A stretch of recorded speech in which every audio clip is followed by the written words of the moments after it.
श्रोते हो नमस्कार. आजच्या वृत्तविशेष कार्यक्रमात आपलं मनःपूर्वक स्वागत. श्रोते हो, उन्हाळा म्हटला की सुट्ट्या, कैरीचं पन्ह, गारेगार सरबतं आणि रसाळ आंबे आठवतात. पण सोबतीला येतो तो अंगाची लाही लाही करणारा उकाडा, डिहायड्रेशन आणि थकवा. गेल्या काही दिवसांपासून आपल्या सर्वांनाच प्रचंड उकाड्याचा सामना करावा लागत आहे. वाढत्या उन्हाळ्यात उष्णतेच्या लाटा आणि उष्माघातापासून स्वतःचा बचाव कसा करावा या विषयावर तज्ज्ञांनी केलेलं मार्गदर्शन आपण आजच्या वृत्तविशेषमध्ये ऐकणार आहोत. श्रोतेहो, राज्यात उन्हाचा तडाखा दिवसेंदिवस वाढत आहे. मुंबई, ठाणे आणि उत्तर कोकणात उष्णतेची लाटसदृश्य परिस्थिती निर्माण झाली आहे. पुढचे 2 ते 3 दिवस मध्य आणि ईशान्य भारतामध्ये उष्णतेची तीव्र लाट कायम राहण्याचा इशारा भारतीय हवामान खात्यानं दिला आहे. मध्य प्रदेश आणि विदर्भासाठी अतितीव्र उष्णतेचा इशारा जारी करण्यात आला आहे. उर्वरित राज्यातही उन्हाच्या झळा तापदायक ठरत आहेत.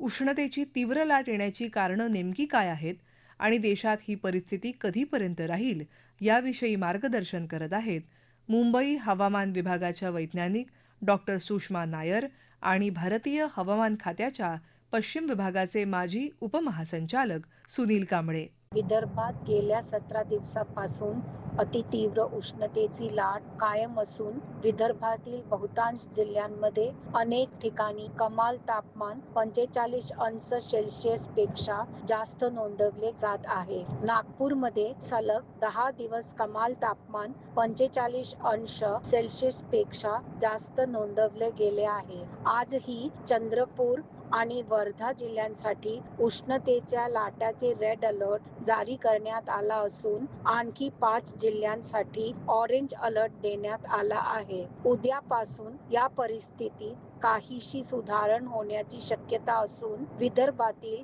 विविध भागांमध्ये मेघगर्जना, विजांच्या कडकडाटासह हलक्या ते मध्यम स्वरूपाच्या पावसाची शक्यता आहे. महाराष्ट्राच्या किनारी जिल्ह्यांमध्ये आज उष्ण व दमट हवामान राहण्याची शक्यता आहे. तसेच कोकण, मध्य महाराष्ट्र आणि मराठवाड्यातील काही जिल्ह्यांमध्ये मेघगर्जना, पावसाची हलकी सरी आणि विजांच्या कडकडाटासह शक्यता वर्तवण्यात आला आहे. सध्या ज्या उष्णतेच्या लाटा येतात त्या डिक्लेअर करण्यासाठी कमीत कमी 40 डिग्री सेंटीग्रेड पेक्षा जास्त तापमान ज्यावेळेस आपल्या महाराष्ट्रामध्ये, मध्य महाराष्ट्रामध्ये, विदर्भामध्ये असतं, तर 40 पेक्षा जास्त टेम्परेचर किती दिवस राहण्याची शक्यता आहे त्याप्रमाणे हवामान खातं त्या डिस्ट्रिक्ट वाईज उष्णतेच्या लाटेची घोषणा करते आणि हे पण दिलं जातं की हे किती दिवस ही लाट चालेल आणि ही लाटांना आपल्याला काय काळजी घ्यायला हवे आणि हे कशामुळे येतात आणि त्याच्यापासून आपल्याला संरक्षण करण्यासाठी काय काय करायला हवं ही सगळी उपयुक्त माहिती हवामान खाते वेळोवेळी ही सर्व पब्लिकसाठी माहिती देत असते. आपण बघितलं की लास्ट 10-12 वर्षापासून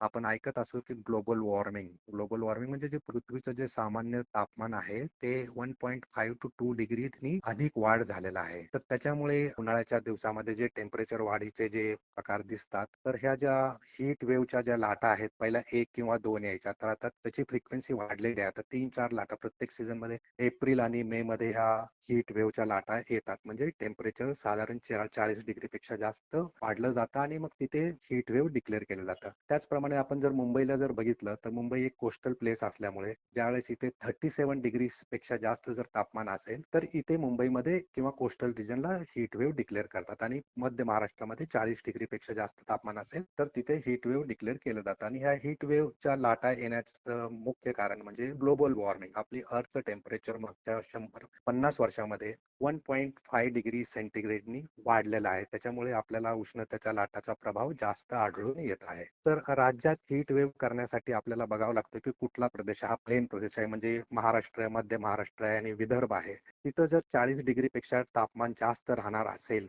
येणाऱ्या 3-4 दिवसासाठी तर ही हवामान खात्याला पूर्व सूचना त्याची मिळते. हवामान खातं कंटिन्युअसली मॉनिटरिंग करत असतं आणि विंड पॅटर्न प्रमाणे आपल्याला लक्षात येतं की विदर्भामध्ये पुढच्या 4-5 दिवसामध्ये तापमान हे 40 डिग्री पेक्षा जास्त राहणार आहे किंवा कोकणामध्ये तापमान हे 37 डिग्री पेक्षा जास्त राहणार आहे. तर त्याप्रमाणे त्या एरियासाठी हीट वेव्ह अलर्ट दिला जातो आणि हे heat wave alert yellow alert, orange alert, red alert म्हणजे समजा 40 पेक्षा 2-3 डिग्रीनी टेम्परेचर वाढणार असेल तर आपण येलो अलर्ट देतो. 5 डिग्रीनी वाढणार असेल तर ऑरेंज अलर्ट देतो आणि खूपच 5 डिग्रीपेक्षा जास्त नॉर्मल टेम्परेचर वाढणार आहे तर आपण रेड अलर्ट देतो. आणि हे अलर्ट दिल्यानंतर आपल्याला सर्व पूर्व सूचना मिळाल्यानंतर आपल्याला भरपूर प्रिकॉशन्स घ्यावे लागतात. स्पेशली प्रिकॉशनसाठी आम्ही सजेस्ट करतो की 11 ते 4च्या दरम्यान आपण ज्या दिवशी हीट वेव्ह डिक्लेअर केलेले आहे कमीत कमी त्या दिवशी तुम्ही बाहेर जाणं टाळावं. जर अगदीच ते टाळता येत नसेल तर भरपूर प्रिकॉशन घ्यायला हवेत. लूज सुती कपडे घालायला हवेत, पाणी प्यायला हवं, शाळेचं टायमिंग बदलायला हवेत आणि आपल्या वयानुसार आपल्याला भरपूर प्रिकॉशन्स घ्यावे लागतात. ग्लोबल वॉर्मिंग होण्यासाठी त्याला जबाबदार आपणच आहोत कारण आपण जी काही काळजी घ्यायला हवी होती जे म्हणजे जागतिक तापमान कंट्रोल करण्यासाठी जी काही काळजी घ्यायला हवी होती ती घेतली नाही. पण आता आपण सुरुवात केलेली आहे. आपण आता इलेक्ट्रिकल व्हेकल आणले, LED लॅम्प्स आणलेले आहेत, पेट्रोलच्या ऐवजी आपण CNG वापरतोय. तर ह्यामुळे भरपूर प्रमाणात टेम्परेचर कमी करण्याचा प्रयत्न करत आहोत. पण ऑलरेडी 1.5 डिग्रीनी तर ऑलरेडी वाढलेला आहे. त्याच्या पुढे वाढू नये म्हणून आपण भरपूर प्रयत्न करत आहोत आणि आत्ताच जर फक्त 1.5 डिग्रीनी वाढल्यानंतर आपल्याला आपण बघतो की किती त्रास झाले. वेदर पॅटर्न चेंज होत आहेत, थंडरस्टॉर्म ऍक्टिव्हिटीज होत आहेत, रेन पॅटर्न चेंज होत आहेत, सीझनल पॅटर्न चेंज होत आहेत, हीट वेव्हचे जे नंबर ऑफ डेज वाढत आहेत. सध्या 1.5 डिग्री टेम्परेचर वाढीमुळे आपल्याला जाणवतं आणि जर असंच जर वाढत गेलं तर आपल्याला जास्त हीट वेव्हच्या घटना आपल्याला सोसाव्या लागतात. एप्रिल आणि मे मध्ये आपल्याला अशा हीट वेव्हच्या घटना जास्तीत जास्त नोट केल्या जातात आणि ज्यावेळेस मान्सून सेट व्हायला लागतो, केरळामध्ये मान्सून येतो आणि तो ऍडव्हान्स होऊन महाराष्ट्राकडे मान्सून यायला लागतो, तर मग 2-3 जून नंतर ह्याचं प्रमाण थोडं हीट वेव्हचं ज्यावेळेस पावसाळा सुरू होण्याची शक्यता चालू होते त्यावेळेस हीट वेव्हचं प्रमाण थोडंसं कमी व्हायला लागतं. तोपर्यंत आपल्याला एप्रिल आणि मे महिन्यामध्ये ह्या घटना वारंवार आपल्याला विंड पॅटर्न जसा चेंज होईल त्याप्रमाणे हीट वेव्हच्या घटना वाढत राहतात. तर भारतीय हवामान खातं हे येणाऱ्या ऍडव्हान्स मध्ये म्हणजे पुढच्या 2-3 दिवसामध्ये कुठल्या तारीखमध्ये हीट वेव्ह येणार आहेत आणि तिथे काय प्रिकॉशन्स घ्यायला हवेत त्याचे सर्व सल्ला हा स्टेट गव्हर्नमेंट पण देतात, डिस्ट्रिक्ट कलेक्टर्स पण देतात आणि हवामान खाते पण देतात. स्पेशली ज्यावेळेस हीट वेव्ह डिक्लेअर केलेले आहे एखाद्या राज्यामध्ये किंवा एखाद्या जिल्ह्यामध्ये तर तिथे आपल्याला शक्यतो 11 ते 5 आपल्याला बाहेर जाण्याचं टाळायला हवं आणि जर शक्यच नसेल बाहेर म्हणजे जायलाच आहे तर भरपूर प्रिकॉशन्स घ्यायला हवेत. म्हणजे वेळोवेळी पाणी प्यायला हवं, जरी तहान नसेल तरी पाणी प्यायला हवं, सुती कपडे वापरायला हवेत, गॉगल घालून बाहेर जायला हवं आणि मॅक्सिमम प्रिकॉशन हे गेलं की आपण शेड मध्ये जास्तीत जास्त करायला हवं. तर ह्या सगळ्या प्रिकॉशन घेऊन आपण थोडंसं हीट वेव्हचा इम्पॅक्ट थोडासा कमी करू शकतो. श्रोतेहो, उष्णतेच्या तीव्र लाटेमुळे देशभरासह राज्यातील नागरिकांना उन्हाचा त्रास सहन करावा लागतच आहे. पण मुंबईकर फक्त ऊन नाही तर दमट हवामानामुळे घामाच्या धारांनी त्रस्त झाले आहेत.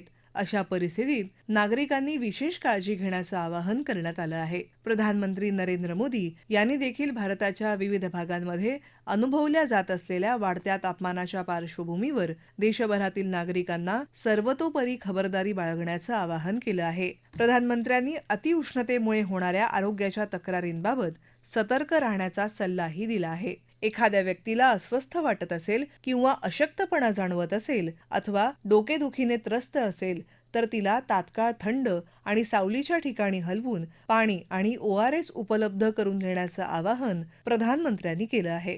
तीव्र उष्णतेच्या काळात लहान मुलं, वृद्ध आणि घराबाहेर काम करणारे लोक विशेषतः असुरक्षित असतात, असं प्रधानमंत्र्यांनी नमूद केलं. त्यांच्यात दिसणाऱ्या धोक्याच्या चिन्हांकडे दुर्लक्ष केल्यास उष्माघात होऊ शकतो, असा इशाराही त्यांनी दिला आहे.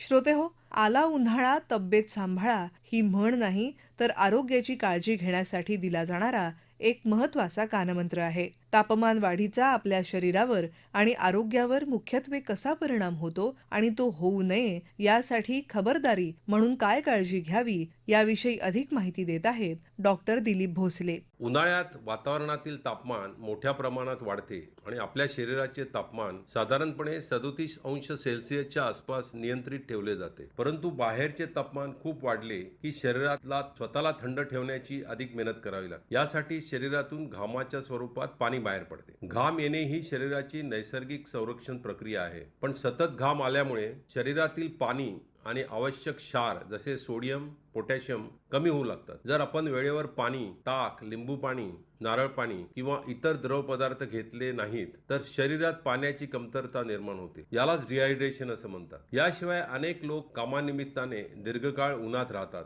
बांधकाम मजूर, ट्रॅफिक पोलीस, शेतकरी, रस्त्यावरचे विक्रेते, डिलिव्हरी कर्मचारी यांना उष्णतेचा जास्त सामना करावा लागतो. अशा वेळी शरीराचे तापमान नियंत्रण बिघडू शकते आणि शरीराचे तापमान धोकादायक पातळीपर्यंत वाढते. ही अवस्था म्हणजे उष्माघात किंवा हीट स्ट्रोक असं म्हणतात. उष्माघात हे एक वैद्यकीय इमर्जन्सीची अवस्था आहे आणि वेळेवर उपचार न मिळाल्यास जीवाला धोका निर्माण होऊ शकतो. तापमान वाढल्यावर आपल्या शरीरातील अनेक अवयवावर ताण पडतो. शरीरातील थंड ठेवण्यासाठी हृदय अधिक वेगाने काम करू लागते. त्यामुळे हृदयाची गती वाढते आणि रक्तभिसरणावर परिणाम होऊ शकतो. जास्त घाम आल्यामुळे शरीरातील पाणी कमी होते. त्यामुळे अशक्तपणा, चक्कर येणे, डोकेदुखी, थकवा, स्नायूमध्ये गोळे येणे, मळमळ, उलट्या अशा तक्रारी सुरू होतात. काही वेळा रक्तदाब कमी होऊ शकतो. उष्णतेचा मेंदूवर परिणाम होऊ शकतो. व्यक्ती गोंधळल्यासारखे बोलू शकतो, चिडचिड होते, लक्ष केंद्रित होत नाही.